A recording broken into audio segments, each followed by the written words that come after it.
Welcome back to The Tea, a show where we go behind the headlines to share the story behind the stories. I'm your host, Myriam Francois. If you're a millennial or Gen Z, I don't need to tell you that things feel pretty dire. You likely can't buy a home, can't afford to get married or have kids, are working multiple jobs, and in the midst of the world burning, it feels like no one in politics is actually listening or even cares. Across the world, young people are drowning in debt and struggling with the cost of living. And yet, despite elections, it feels like it's never actually getting better. Unsurprisingly, Gen Z polls as the unhappiest gen so far. So how did we get here? Who's responsible? And how do we fix it? To help us unpack this is host of the aptly named F Politics YouTube channel, Femi Oluwole. You'll know Femi as the guy who holds politicians to account come rain or shine, never shy to show up to a far-right rally to challenge extremists head-on, and famous for trolling MPs mercilessly with the facts over Brexit.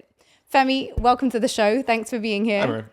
I first came across you with the Brexit vote and the campaign, which I guess if we look back at it now feels so bleak, right? Because so many of us at that time did not think things were going to go the way that they did. And since then, you've continued to, campaign and try and hold politicians to account. And I think I'm part of the group of people who disconnected a few years ago. Brexit was part of when I disconnected. And I'm just wondering, it feels to me like no one's listening. It feels to me like no matter who we vote for, the margin of change is so small. And I just wonder, where do you get your energy to keep going? What makes you feel like there's any point? I know that things are going to get better because demographically, we're going to get better because young people overwhelmingly hate everything that's happening in politics. So there's literally an expiration date on all the crap that's happening. When you look at the fact that I think it was the Financial Times that worked out that if you're in the boomer generation, the silent generation, Gen X, at the age of 35, you're 5 points less conservative than the national average. But by the age of 70, you're 5 points more conservative, which is the general trend of you get more conservative as you get older, right? Right. But millennials, 15 points less conservative than the national average at age 35. So we have broken the wheel. So when you look at those in power, their voter base, their consumer base, soon it's going to be people that hate everything that's happening. So we will be in charge soon. I mean, we'll only be in charge if people vote, right? Mm-hmm. And the stats on young people's voting patterns are not hugely impressive, right? We barely get half of young people turning out to vote in national elections. So I hear you on the fact that I think there are generational changes in attitudes happening.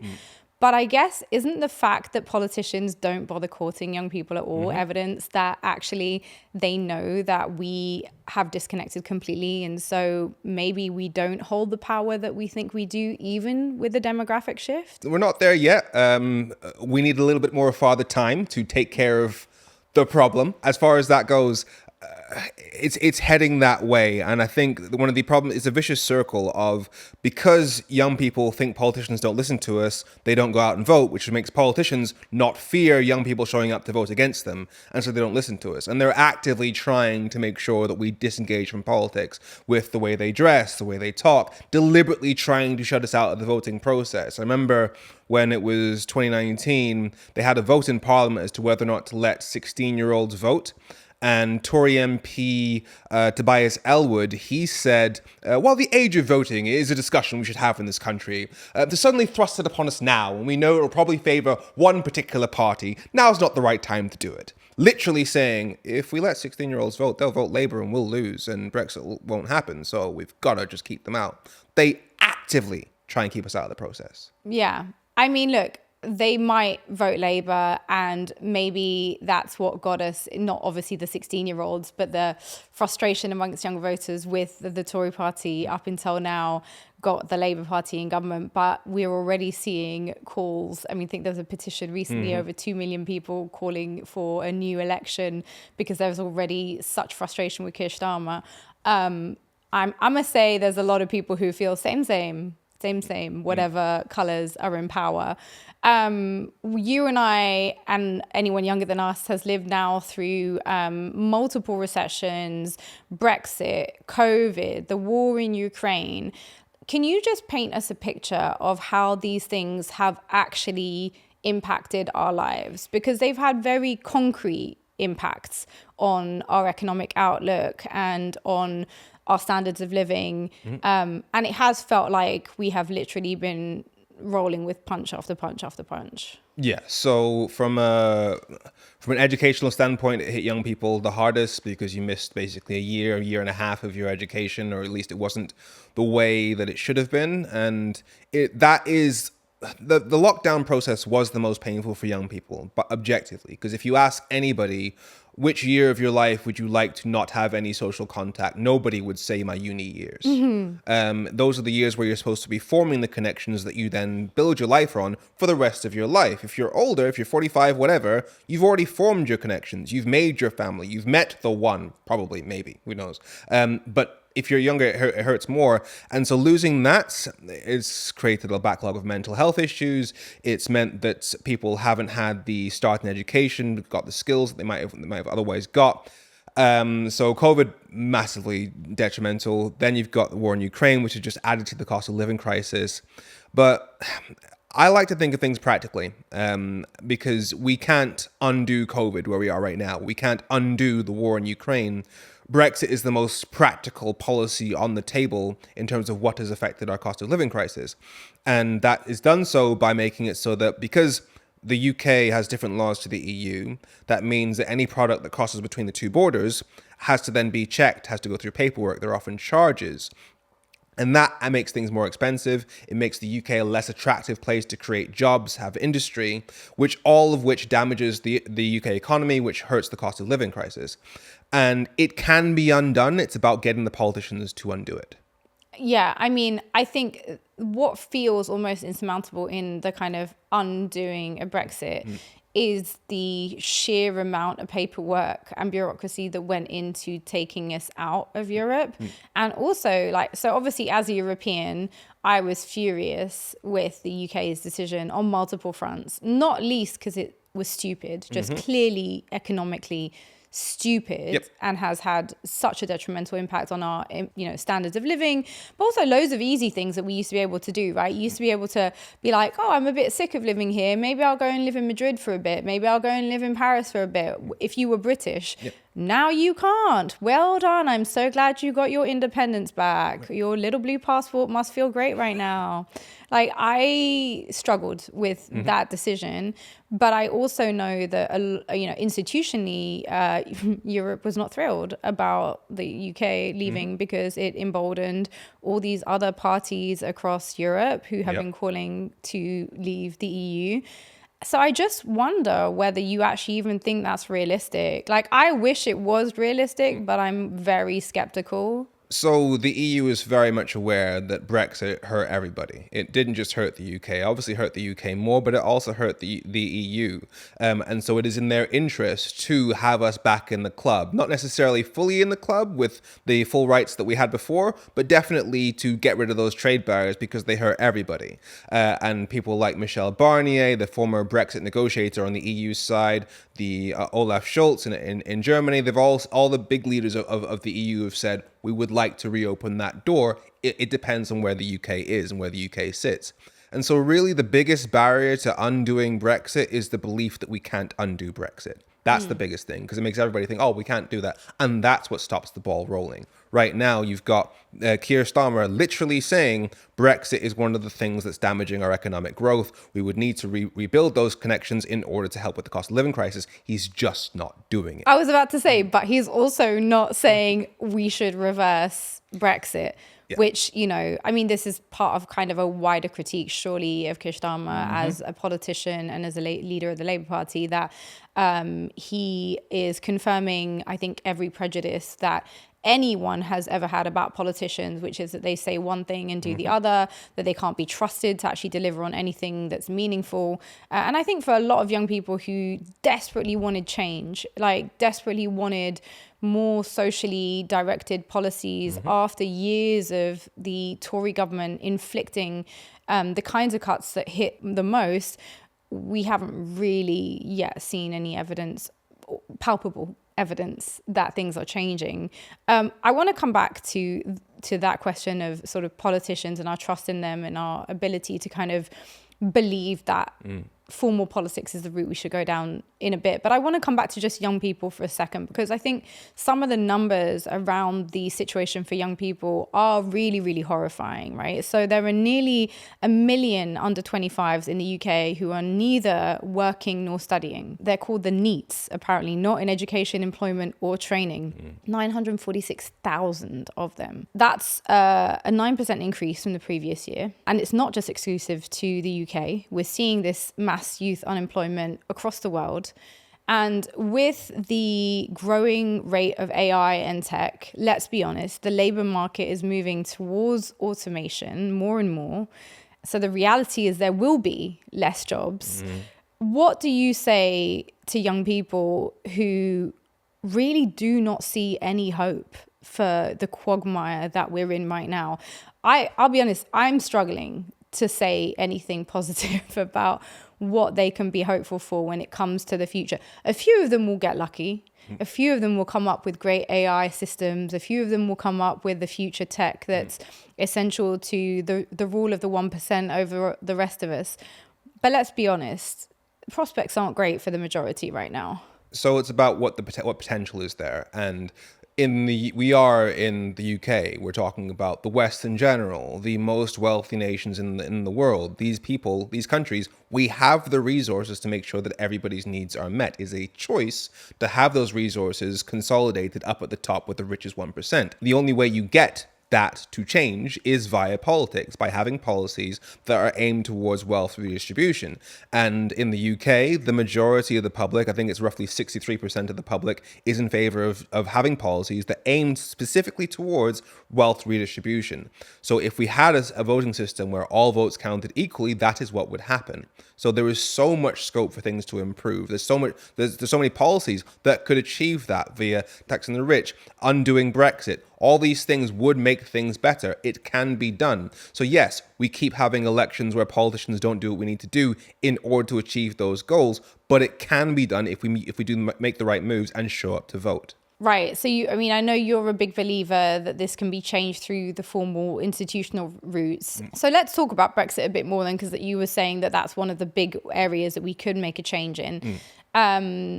I remember well the promises. I mean, I remember specifically the £350 million a week that would be going to the NHS, that Britain was going to be stronger and better alone. I was just wondering if you could give us a sort of compte rendu, a sort of state of the books with regards to the promises that were made around Brexit and what has actually been delivered. Is the UK stronger today after Brexit? And if not, who actually benefited from Brexit? So the promises that were made were, A, we would have more money because we wouldn't be paying the membership fees to the EU, and that money would go into the NHS, which was in crisis and had been for years. That we would have more control over our laws, set our direction more because we'd no longer be tied to the EU's lawmaking processes.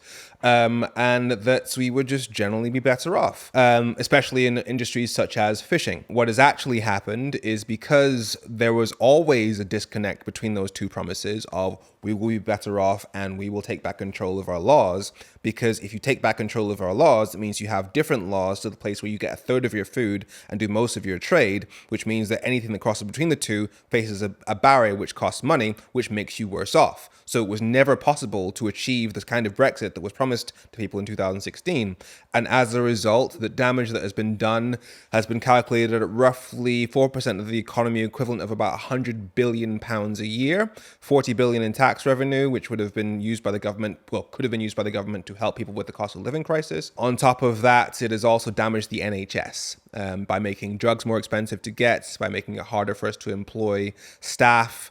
It's hurt pretty much every area of the UK economy. Two things: who actually benefited from Brexit, and is everything we've seen in terms of the economic deterioration of the last few years actually down to Brexit? So who benefited from Brexit? From an economic standpoint, I would say technically it's the large multinational corporations, because if you add more red tape to international trade, you make it more expensive to do trade. And so the smaller companies aren't able to afford those extra costs. They can't swallow it up in their profit margins. And the large multinationals get an advantage and they basically take up all the business. So that's one advantage. But the main winners of Brexit has to be the politicians who supported Brexit.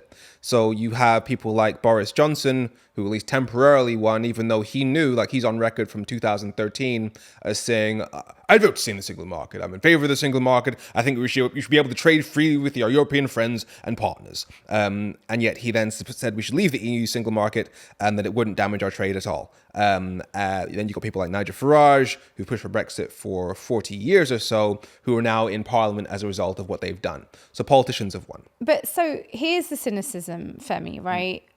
Basically, we were sold a bunch of lies as an electorate. And you could say that politicians have always lied. They always lie. It's almost part of what they do. But in recent years, I do think that we as an electorate, we, the population, have been more and more conscious of the blatancy of the lies, to the point sometimes where I wonder, do they actually think we're idiots? You know, Brexit is a good example of this. There were small businesses up and down the country screaming. I did reports on them at the time saying this is going to hurt us. We can't afford it. We will be shut down. And lo and behold, they were shut down. We were simultaneously being told it was going to be better for everyone. We knew it wasn't going to be better for everyone. We're now being told there's no genocide. We're being told the war in Ukraine is essential and necessary for our security and, you know, the continued prosperity of the UK. I mean, we're sold lies after lies after lies.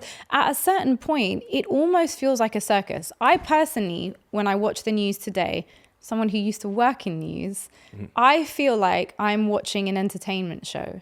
When I was watching some of your videos in preparation for today, and I'm watching you debate with Reform Party candidates who will refuse to respond to facts. Yep. You will literally show them a poll, a study, and they will deny it or try to simply brush it aside.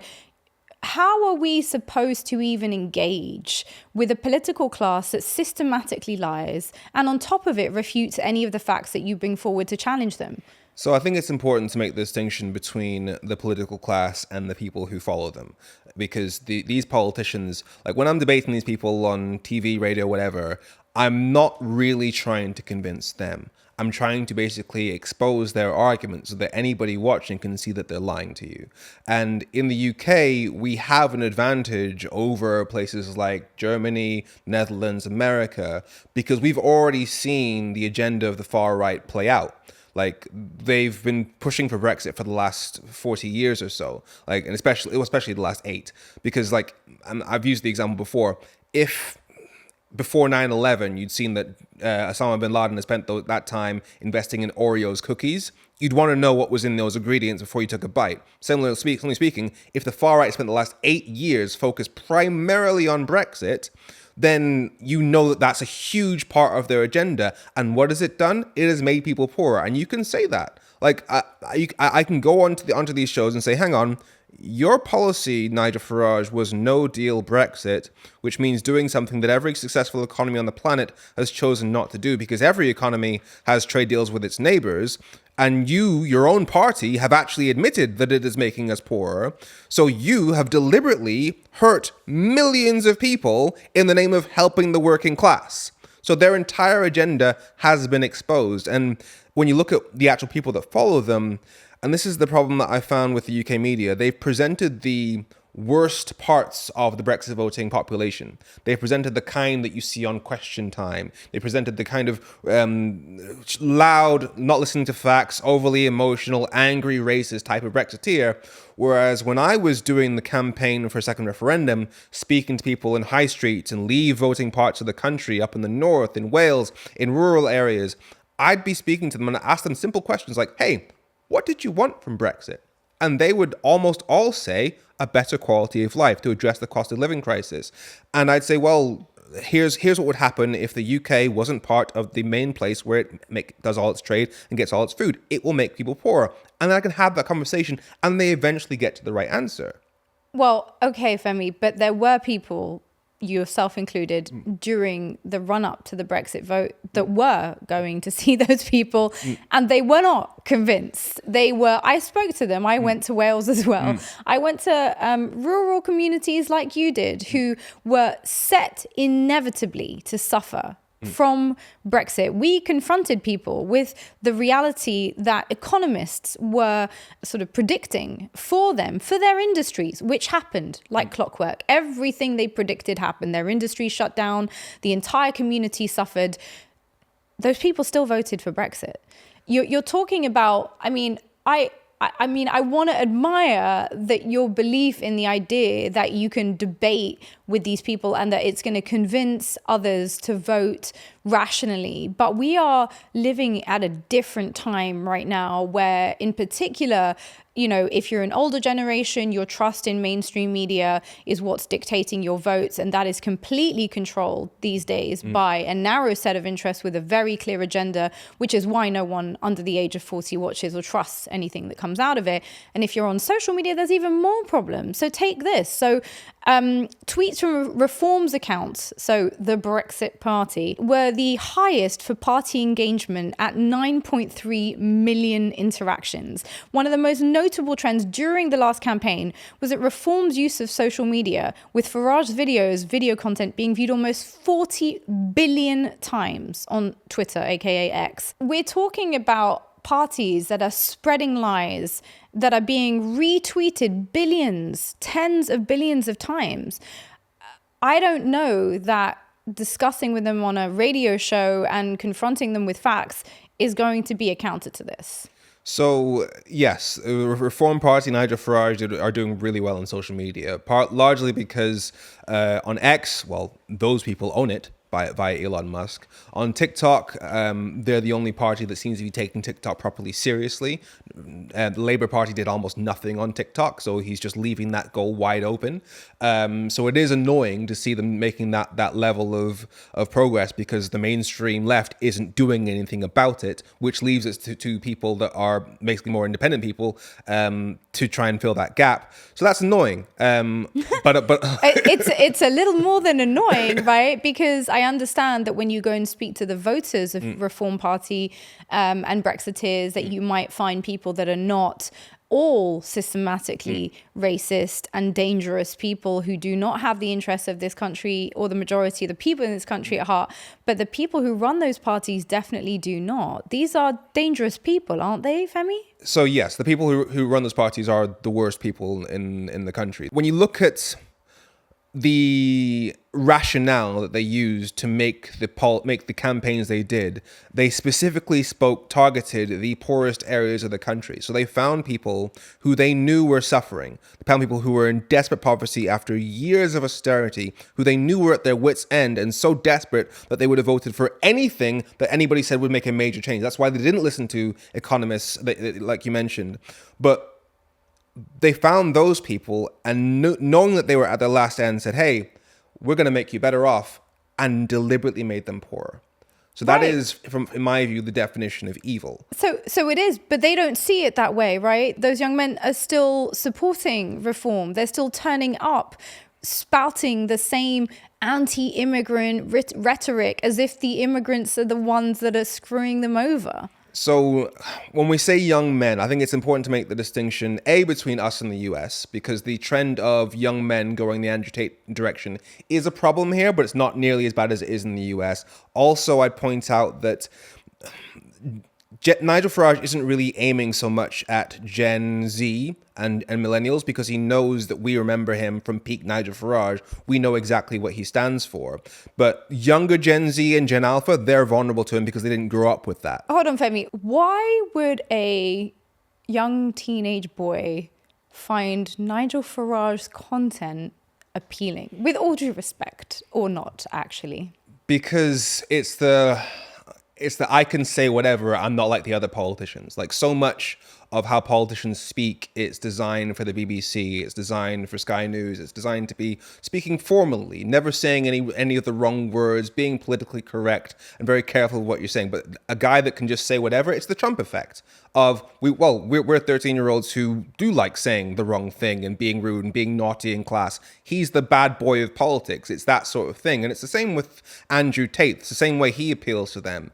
And I used to think that Andrew Tate would be a problem that would solve itself, because I thought that, well, if I'm looking at women our age, any guy that likes Andrew Tate is a huge red flag. So if I'm a 13-year-old boy, if I start liking Andrew Tate, I won't get girls, and that's my main objective in life as a 13-year-old boy. Right.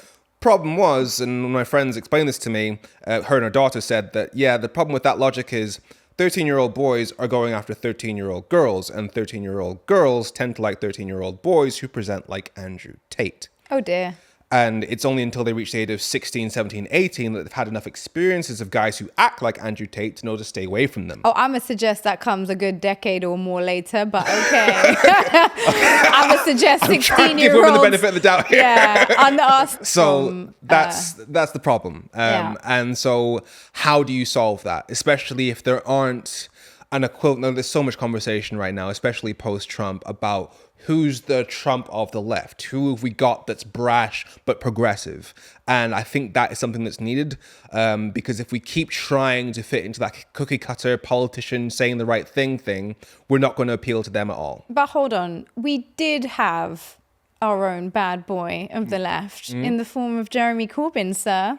We did have a rebel of our own. We do have a few of those people on the left. I would say Diane Abbott is on that category of rebel politician. And look what happens to them. Oh dear, I did hear a sigh there, did I not? This is the point where half of your audience will not like me, because my views on Jeremy Corbyn, let's be frank, let's start from the beginning. I began my engagement with UK politics as a huge fan of Jeremy Corbyn, because I worked in Brussels working for NGOs that were campaigning against the sale of weapons to Saudi Arabia, which were being used to bomb hospitals and schools in Yemen. So when I looked back at the UK and saw the only person shouting on behalf of the people of Yemen was Jeremy Corbyn, I was like, that's my guy. That's the one person in Parliament who I can trust. That was late 2015. Fast forward a couple of months, and I'm seeing how he handled the Brexit referendum. I'm seeing him, yes, be on the side of Remain, but knowing that I could do a better job of explaining this stuff than he was. And then when you find out that he'd actually been pushing for other countries to leave the EU for years before that, because he's always hated it. And then when the referendum result came out, he was full Brexit must happen for the next 3 years. Meanwhile, people like me gave up everything in our lives to try and stop it, because the government data said that there was no version of Brexit that wouldn't make people poorer. And as the supposed leader of the left, your one job is to protect working class people, and he chose to go side with the Tories. I couldn't. Okay. I think that might be a little misleading. Jeremy Corbyn accepted the outcome of the referendum. That's what he did. I don't think it's fair to say that he supported the Tories. He accepted that there was a referendum and the vote went a certain way. And as a, democratic politician, he had to, unfortunately, follow the will of the highly manipulated people on this occasion. So here's what a democratic leader would have done in his position.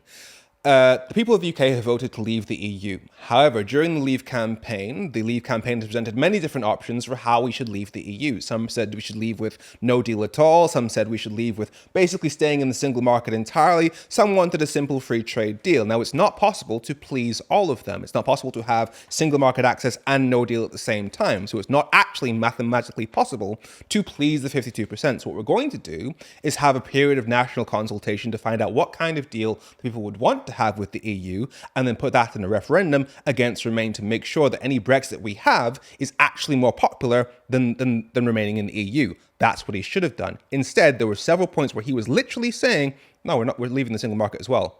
people like that's hard Brexit. That's the Brexit we have now. So let's put Brexit aside, and the wider point was about rebel politicians, Yes. right? We were talking about young men and the fact that Farage and the Reform Party are now targeting younger and younger people on TikTok, on these platforms that they know are in many ways places that are fairly vulnerable for young people to be influenced, especially if they're not hugely aware of the wider parameters of these discussions.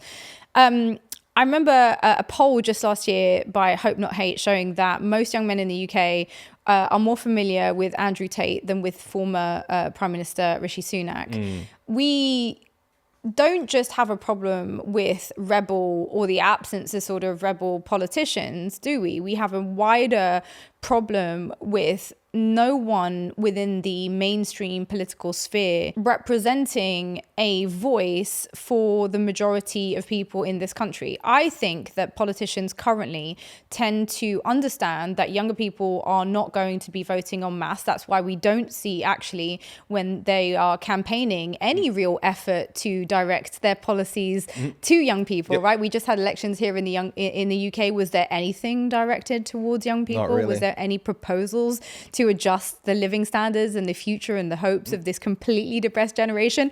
Nada. And there's a reason for that, right? Because they don't think that we are worth speaking to, because they don't think we're going to vote. But we also just don't have anyone really, I mean, bar your honourable self, kind of out here speaking sense in the political sphere, trying to garner young people into mainstream politics. It feels like you have the choice in politics between these pumped up, and let's be frank, highly well-funded figures on the right who are packaged as rebels without a cause, largely. But we have no one really speaking to the disaffection, to the struggle, to the poverty. And I feel like it's really odd that at a time where surely what we all need, but particularly young men who are still kind of looked at as the breadwinners and the providers in some regards, or think of themselves in those terms, that they should be seeking people who are talking about solidarity, about compassion, about mutual support. And instead we have these hyper individualistic, hyper competitive, if you are not a billionaire by the time you're 21, you're a failure. It genuinely does confuse me to a certain extent, because you can't talk about how we have a crisis in men's mental health while also telling them that if they don't have 3 Maseratis by the time they're 12, they're a failure. Right. So it's, and again, my thing about how, do you want these men to be happy, or do you want to tell them that the sex that they're attracted to will never be someone they can respect? Like, it doesn't add up. But unfortunately, the aesthetic of Andrew Tate, we haven't got anything similar. Well, no, we haven't got anything similar with, as you said, the same platform, the same pumped up support on the left as they have on the right, and that is, it's similar to what happens with how we have Margaret Thatcher, Theresa May, Rishi Sunak, Kemi Badenoch. Black people, ethnic minority people and women making it to the top, but only on the right.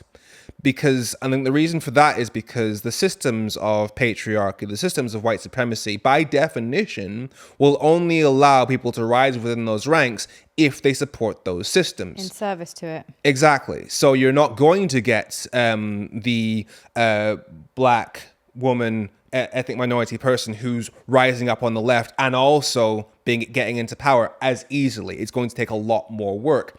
And with those barriers, it's just going to take more time. And I think it's fair to say that that's also contributed to the cynicism among young people, right? Which is that we are part of a generation that when you poll us, we are, Millennials and Gen Z, most interested in issues of social welfare, of diversity, of equality. We were part of the kind of big anti-racism movements of this generation.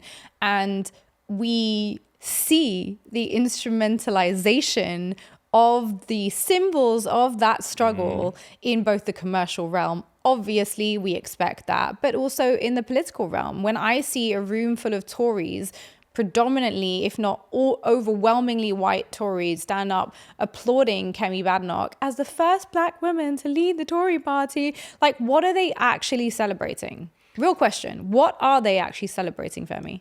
They're celebrating a win for white supremacy because I think it was Nels Abbey recently, the journalist that got in trouble, and Don Butler got in trouble for retweeting him when he called Kemi Badenoch essentially white supremacy in blackface. And I don't get why he got in trouble or why she got in trouble for that, because Kemi Badenoch has literally admitted to that. Like, she said when she was first starting out the campaigning, all of her supporters were white and they kept being called racist, and she couldn't understand that. And she thought that if I, as a black woman, can be at the head of the Conservative Party and that can dispel the myth that the Conservative Party is racist, that's what I'm going to do. I'm here to defend my party. I plan to use my skin color to defend the Conservative Party from accusations of racism. Now, what are those people applauding? They're applauding that they've got to get out of racism-free card. Right. I mean, we have to say that the treatment of black female politicians on the left has not exactly been exemplary either. No, it has not. But I want to also talk about, coming back to this question of aspirational politics, right? The idea that we have figures on the right, but I think very clearly what we would call the far right, being pushed by big business, being pushed by narrow private finance to represent the alleged voice of the disaffected. And at the same time, we have seen the huge growth in income inequality, not just in this country, but globally, right? So in the last decade, the richest 5 men have more than doubled their wealth since 2020, while nearly 5 billion of the poorest have got poorer. That's according to Oxfam. We're looking at having the first ever trillionaire within the first 10 years. Trillionaire. There's people celebrating this, right? There's people yay, someone's going to be a trillionaire. Someone will make so much money that they couldn't ever spend it even if they lived for 10,000 million years. The richest 1% now control 59% of global financial assets. And of course, we're talking about the same people who are the highest polluters, right? Let's be honest. I mean, one of the biggest crises that we're facing in our generation is that the planet is about to keel over and die and no one is actually taking it seriously. It's almost like a detail. It's like, isn't it nice to just attend COP? The richest 1% produce so much carbon that if everyone lived like them, the planet would blow past the 1.5 limit in under 2 days. And yet, Femi, apparently we all want to be like them. When I look on socials, every other video, especially to do with finance, is how to become a millionaire, how to get rich quick, or how to avoid your taxes. And I'll be honest with you, I don't want more millionaires. And I want people to pay more taxes. And I don't mean people like you and me. I want the rich to pay taxes. I don't want trillionaires. I don't think anyone should be a trillionaire. I don't think anyone should be a billionaire. I even have doubts over whether people need to be millionaires. But that we can leave that one until we've dealt with the trillionaire and the billionaires.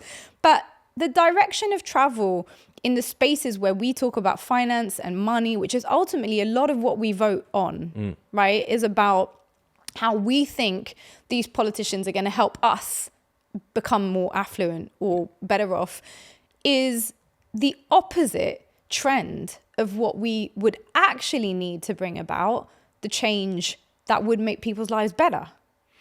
So it's a standard divide of left and right. The left will say we all need to come together and share and then everybody will be better. Whereas the right will say, no, we're going to help you as an individual rise, which is the whole individualism thing.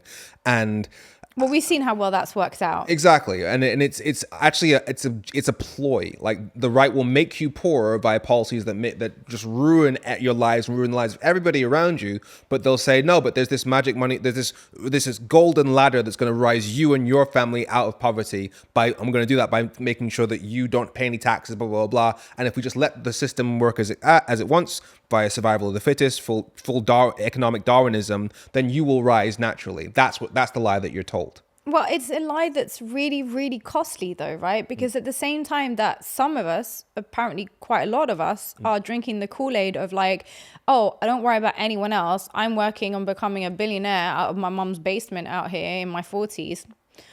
we know that everyone, the majority, are getting poorer. So now in the UK, 1 in 3 children, a quarter of adults in this country are living in poverty. The 7th richest economy in the world, and a quarter of adults, 1 in 3 children are living in poverty. These are the highest deprivation levels we've seen in the 21st century. And yet, if you go on social media, if you go into the spaces where we are, as younger people, are talking about what is aspirational, we are pushing or supporting or opting into philosophies, because let's face it, these are underpinned by philosophies that are highly individualistic, that are all about wealth accumulation, and are essentially about aggravating the very problems that we are all wallowing in right now. I would say that there is a significant amount of hostility among, especially Gen Z, and to start certain extent millennials as well, against the 1%, against the millionaires. I mean, the level of there wasn't a lot of mourning for the billionaires that died in that submarine. Yes. There were lots of conversations about the idea of that. Laughing, basically. So I wouldn't say that we're particularly fond of billionaires. Well, I think it's one thing to sort of say it's outrageous that millions of pounds or dollars were spent on searching for a couple of billionaires, and there are, people starving in the world that nobody pays any attention to. But the real question is what you do with that vitriol, and whether it's influencing how you act politically or socially in the world. And the reality is that we might sneer at a couple of billionaires heading out in a dangerous submarine experiment, but we do not act politically as citizens, as the electorate currently, in a way that reflects a disdain for billionaires. We see that when you poll young people around taxes, we are some of the most skeptical around taxes. We should have there should be a revolution right now, in my view, around taxation. The fact that there are loopholes that allow some of the biggest tech giants that benefit from everything this country has to offer in terms of wealth and talent and don't pay taxes. So generally speaking, people in the UK heavily for taxing the rich. Yes, they'll all want to pay less tax themselves as working class people, but generally heavily for taxing the rich. So yeah, as far as polling goes, all the polling that I've seen suggests that young people overwhelmingly want to tax the rich specifically in order to help with the cost of living crisis. And as for young people not doing enough to actually make that change, yes, that is a huge problem, that our energies are directed in the wrong places, that we will show up to a protest but not out to vote. We will it's a similar thing that you saw in America in response to the re-election of Trump, where you had a lot of white people talking about a blue ribbon to show that actually, no, I'm one of the good people that didn't vote for Trump. No, but show up to vote then. Show up to vote. Do something to actually make a difference. And I try and say it with all these issues. For example, when I talk about how we need to focus on voting reform and changing our voting system, because if you take the 2019 election as an example, the Tories got 44% of the vote, and then got 56% of the seats. So if you actually compare number of votes you get and number of seats you get, Tory votes are worth 21 times more than Green votes. So how do you solve the climate crisis if Tory votes are worth 21 times less that's funded by the fossil fuel companies? But what does that mean, that they're worth more? It means that if, given our voting system, if you have, for example, if in your town 40% vote Tory, 30% vote Labour, 30% vote Green, then you're going to have a Tory MP, even though 60% of the people wanted more left-leaning policies. So if you multiply that across the country, you could theoretically have 100% of MPs being Tory, even if 60% of the people wanted left-wing policies and voted accordingly. So that's why you end up a situation where the Labour in 2019 got 32% of the vote, but got 32% of the seats, and the Tories got 44% of the vote and 56% of the seats. In this election, Labour got 34% of the vote, but 62% of the seats. So their vote share is clearly translating into a lot more seats than they should actually have. And it's because both parties, Labour, Tories, they're always taking advantage of our first past the post voting system, which means that you don't actually get a parliament that reflects the people. Because in every single election, other than 3 since World War II, the majority of votes have gone to Labour, SNP, Greens, Lib Dems. So parties to the left of the Tories. And this is obviously where you think there needs to be a reform of the political system more broadly, right? Of the first past the post system. I mean, how realistic are we talking about, changing the political system? I mean, we can barely get people to tax the rich. So there's 2 points on that. How realistic? It's one of those, if we don't do this, we're just rearranging deck chairs in the Titanic. Because, as I said, if the votes of the Tory party count 21 times more than the Green Party, what are we doing here? Right. It's necessary to make the change that we need. As for how realistic, Labour Party, the members, voted overwhelmingly, like 82% for proportional representation. So a system where all votes count equally. So the body of the Labour Party is heavily for this. The only issue, the only barrier between us and a real democracy is Keir Starmer. So, and given that, it is a question of, are we even a democracy or not? Because if in every single election, a party with a minority of the vote gets a majority of seats, that means the majority of votes that went to the other parties have no effect on policy. Right. So if you have a system where the majority of votes don't affect the outcome, you're not a democracy. Absolutely. Completely agree. And it's so interesting because it's also coming at a time where I think there's a lot of push for a political reform of the international political institutions, where the big five obviously have a seat and a veto at the UN. And a lot of people saying that system's outmoded. Yep. It's time for everyone to have an equal seat at the table. And until that happens, there's obviously a major question over whether these international institutions can even be thought to represent international law or international consensus. I was wondering whether you feel that maybe part of the intrigue of being rich and these sort of aspirational lifestyles, I mean, I'm looking at even what are some of the most popular shows, the Kardashians, who are the most followed people. They're all these sort of hyper wealthy, hyper glamorized figures. They don't tend to be people who are righteous, people, the Mother Teresas of this world, trying to make the world better. Do you think that might partly be because the middle class lifestyle has become so out of reach? So I have this conversation with working class friends of mine a lot, who now say, oh, middle class people, you've now become working class. Like, you have now entered the fray. And of course, within working class, I'd say there's an underclass, right, of people who are not even working. So I don't even know that they were working class. They are an underclass that has never worked and that are reliant on benefits completely for survival. Yep. But within working class, a lot of middle class people now can't achieve any of the things that used to be the markers of middle class life. And so with that, do you think maybe this aspirational model of individualized success becomes the only route for trying to mimic what our parents, I'm saying this as someone who grew up middle class, what our parents were able to achieve, because we don't see any other route?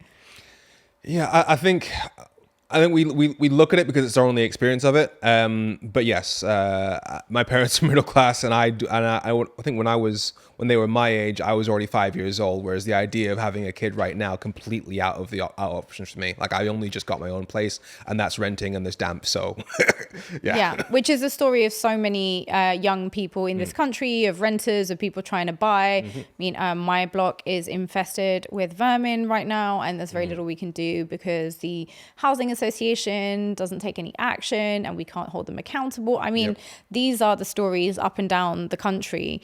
And yet the people who are rioting this summer, because I do want to talk about the riots that happened this summer.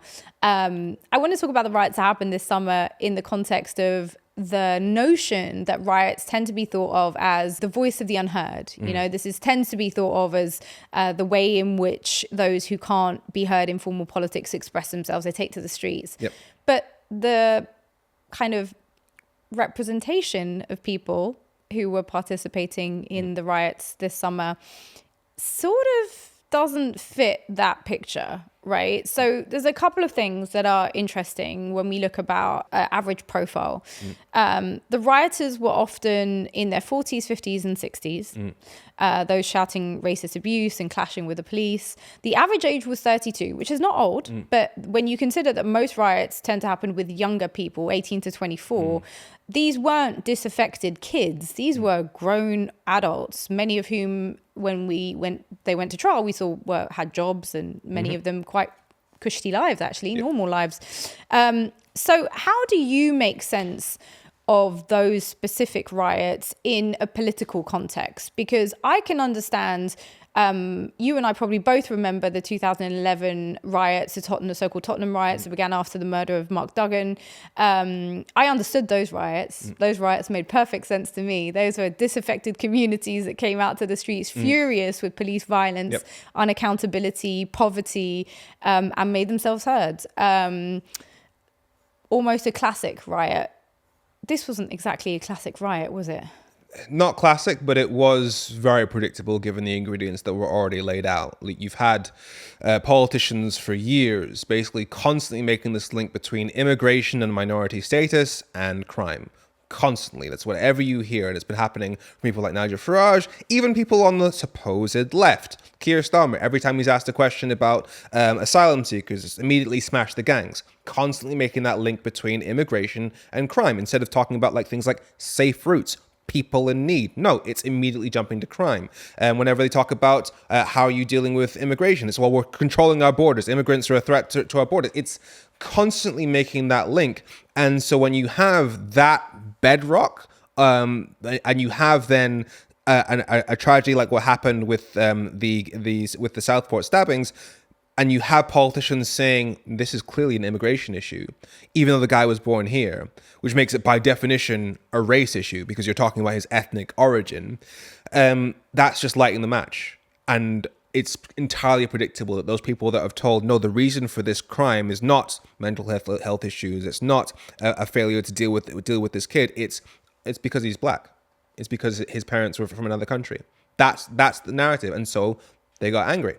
And so this was all the typical coded language that we've seen around race in this country, which again, I think to circle back to the original concept that we wanted to explore today, which is, young people in politics, is surely part of the disaffection, Femi. We know it was coded. We know when they were saying it's an immigrant, what they meant was he's black. We knew. Yeah. No one I knew was under any pretense around that. We knew there was disinformation around the case, trying to present him as an asylum seeker, but the facts were pretty quickly laid out. We knew who he was, and we knew he was just a black British man, most likely with mental health issues.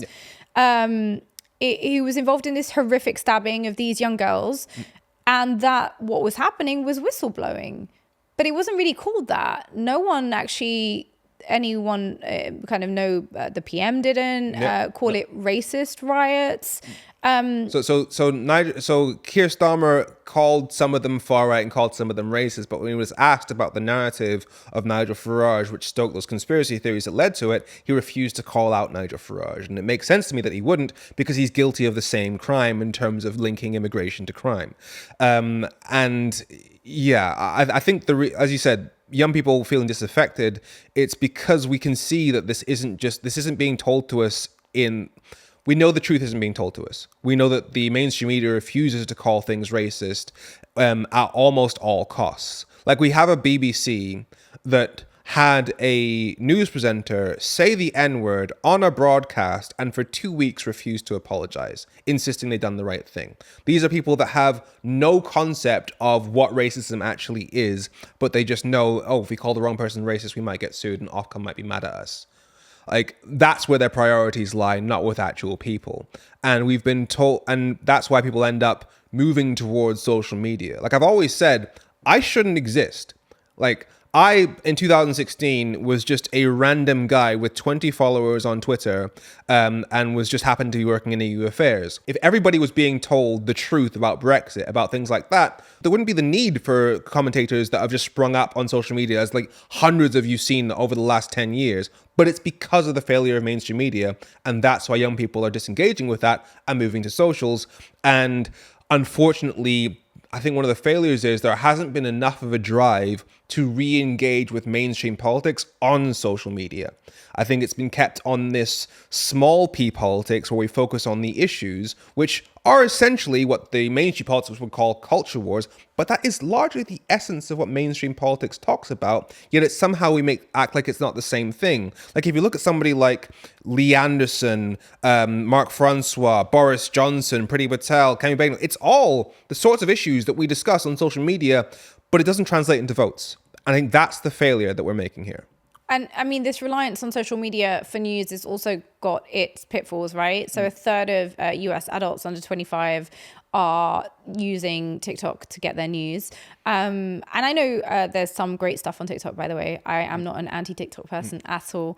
But I also know there's a load of rubbish on it as well. And so I do worry about two things, actually, in the dissemination of information related to politics and the management of our societies on social media. I worry about the fact that trumped up, well-financed figures are able to get huge platforms and make themselves seem aspirational and as truth tellers when we know them to just be financed by big money. And I'm talking here about the Ben Shapiros of this world. I'm talking about people who are like the entire Daily Wire crew and all their spin-offs, who are essentially an extremely well-funded output from the US far right to try and disseminate a worldview that is completely terrifying. Like when I listen to Candace Owens, for every time she might get something right on Israel-Palestine, I have to hear her on abortion, and I have to hear an advert on closing down an abortion clinic. I don't want to hear this. Isn't the future I want.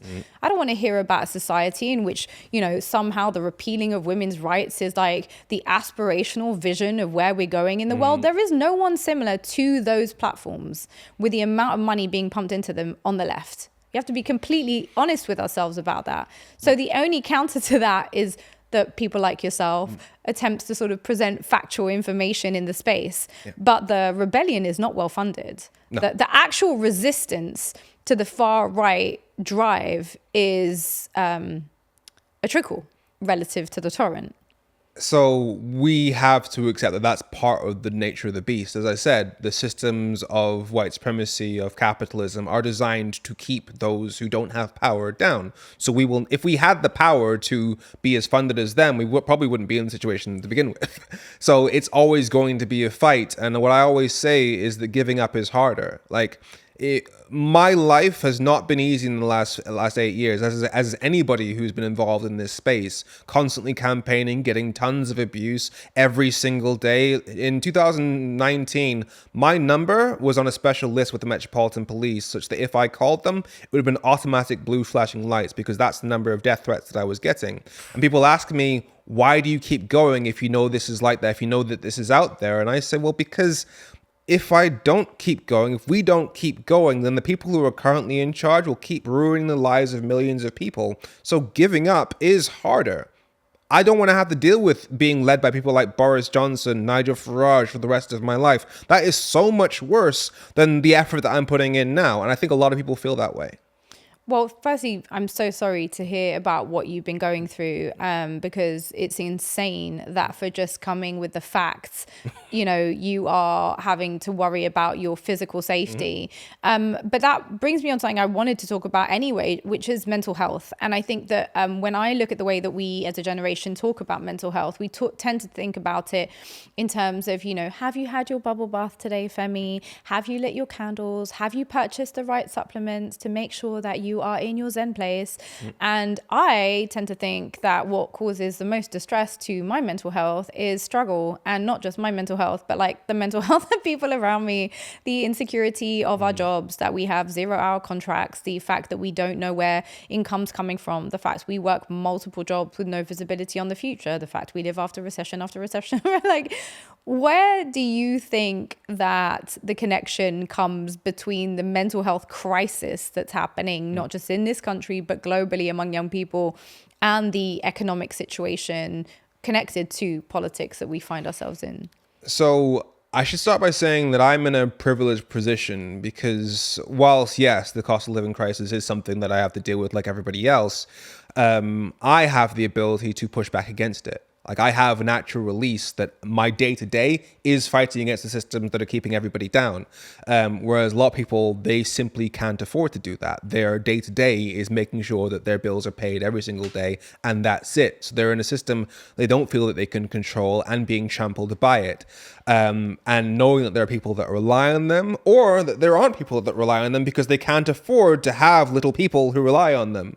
And that is incredibly painful for a lot of people. And how do you solve that? It ultimately, as I said, giving up is harder. We have to try and make the system better. And that's the only way out of it. How can we trust in a system that we feel is actively failing us? I know for many of us, it's been turning to other spaces, and social media being a major one of them, in order to try and organize and find like-minded people. But I have to say that I do think that if I was a politician, social media activism would be my favorite kind of activism. You guys are just there talking amongst yourselves in your little silos, getting super angry, sharing information with other people who probably already agree with you. That's why they're sharing it. And actually, nothing really comes of that sharing of that information, apart from maybe us getting extremely depressed over it. Do you have any concerns over the ways in which we are currently organizing politically? So, as I was saying, the problem is it doesn't translate into votes, what we do. And if it doesn't translate into votes, it won't change policy. If it doesn't change policy, it won't shift the balance of economic power in the UK and pull people out of poverty. So why doesn't it translate into votes?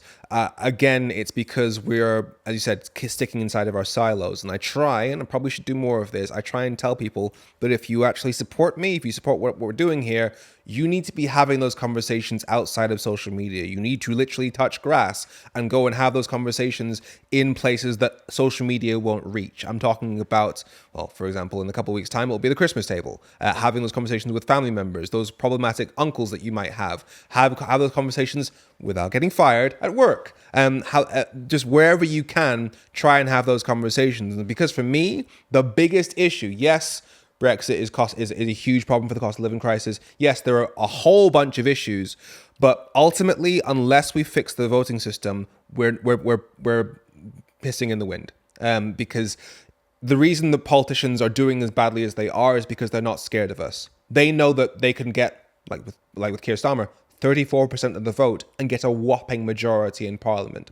Whereas if they know that they have to fight for every single vote, they will actually fear us. And that will also encourage more young people to get out because they'll know their votes will actually make a difference. It is all about that. And that's why I keep telling people, have the conversation about, is the UK a democracy? Have that conversation. Show them by the maths that if in every single election a party with a minority of the vote gets a majority of the seats, most votes don't count. Have that conversation. And what if, so we're at the dinner table now and I say to you, Femi, I hear you, I need to, you're saying to me, I need to get out there, I need to vote, I need to, put my ballot to good use.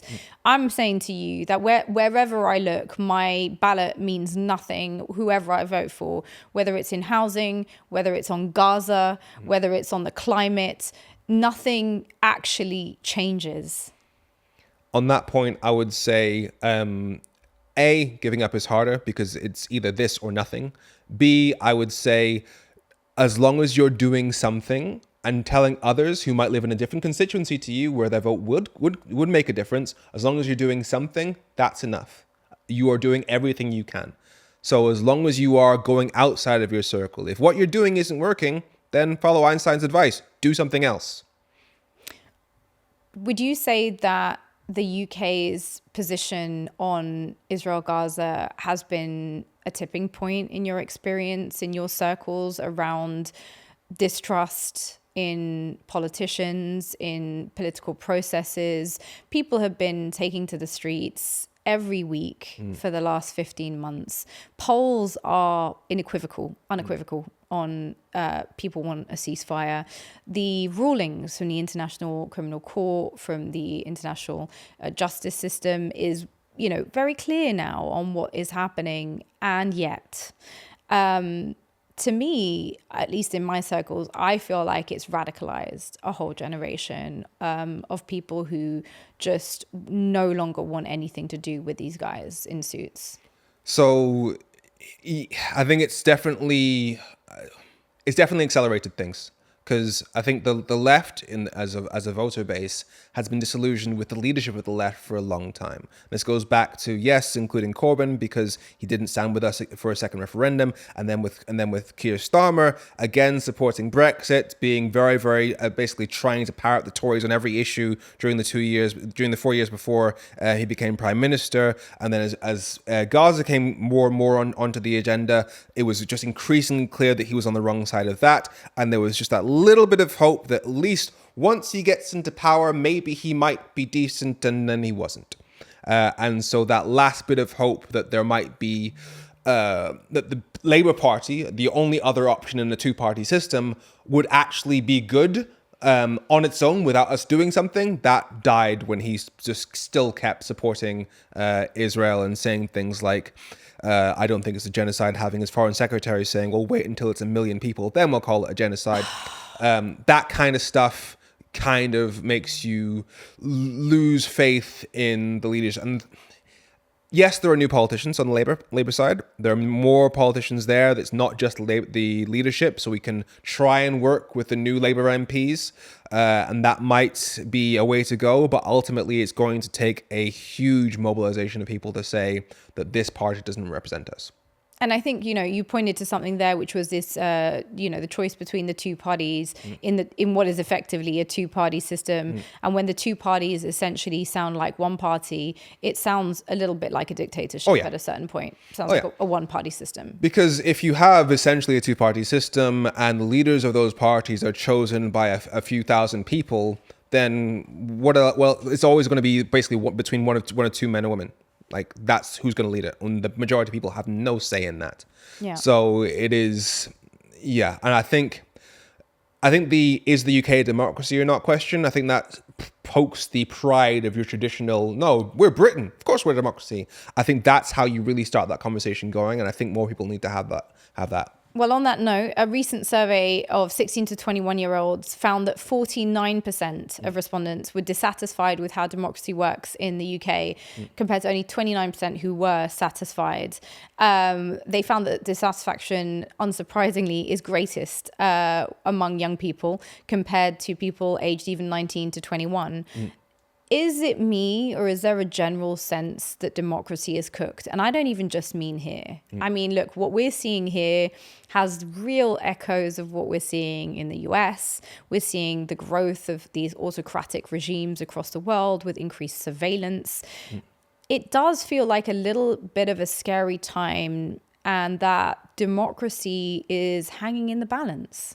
So, especially in the UK and US, you're going to get a problem, and it's happening in France as well, whereby you have the mainstream left that, in order to gain power within a largely two-party system, I know it's not quite two-party in France, but in order to get into power, they move towards the center.